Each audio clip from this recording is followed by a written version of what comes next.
আসসালামু আলাইকুম সুপ্রিয় ষষ্ঠ শ্রেণীর শিক্ষার্থীদের। আজকের এই ভিডিওতে আমরা মূলত তোমাদের গণিত সিলেবাস এবং গণিত প্রশ্নের মান বন্টন এবং একটি ডেমো প্রশ্ন নিয়ে কথা বলবো। তো তোমাদের যে সিলেবাসটা রয়েছে সেটা আগে আমরা দেখি। প্রথমে হচ্ছে ঐকিক নিয়ম, শতকরা ও অনুপাত, দৈর্ঘ্যমাপী, তারপর হচ্ছে বীজগাণিতিক রাশির জগৎ, সরল সমীকরণ, জ্যামিতির আকৃতির গল্প, তথ্য অনুসন্ধান ও বিশ্লেষণ।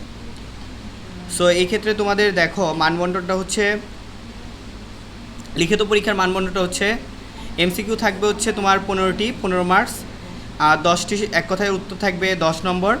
তারপর হচ্ছে তোমাদের 13টিতে 2 করে 26 নম্বর এবং 10টির মধ্যে 7টি সৃজনশীলের মতো দৃশ্যপট নির্ভর 7টি প্রশ্ন দিতে হবে, 7 7 49, টোটাল এভাবে 100 নম্বর।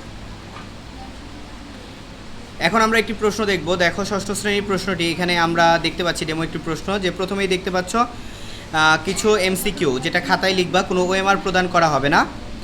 পাশাপাশি এমসিকিউর পরে এক কথায় প্রশ্ন দেখতে পাচ্ছ 10টি, এটা অবশ্যই তোমাকে শুধু উত্তরটি লিখতে হবে, ব্যাখ্যা দেখানো লাগবে না। তারপর দেখো খ বিভাগে আছে 13টি শর্ট কোশ্চেন, যেটা 2 মার্ক করে, এখানে তোমাকে ব্যাখ্যা করে দেখাইতে হবে এবং শর্ট প্রশ্ন এটা। সো শর্ট প্রশ্ন 13টিতে 26। এরপর দেখো দৃশ্যপট নির্ভর যে প্রশ্ন, সেগুলো সৃজনশীল। উপরে একটি উদ্দীপক দেওয়া আছে, একটি টেবিলের দৈর্ঘ্য 5 ফুট 6 ইঞ্চি এবং প্রস্থ 4 ফুট। তারপরে তোমাকে দেখো ক খ গ 3টি প্রশ্ন দেওয়া আছে, 2 2 3 এরকম করে, কোনোটায় আবার 2টিও প্রশ্ন থাকতে পারে, দেখতে পাচ্ছ 2 নাম্বার, 3 আর 4। সো এইভাবে তোমাদের প্রশ্ন দেওয়া থাকবে 10টি, সেখান থেকে তোমরা দিবা 7টি। আশা করি তোমরা দেখতে পাচ্ছ।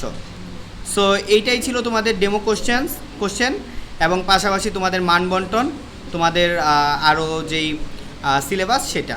আশা করি তোমরা উপকৃত হয়েছো। নেক্সট ভিডিওতে দেখা হবে রানা স্টিচিংয়ের সাথে। আল্লাহ হাফেজ।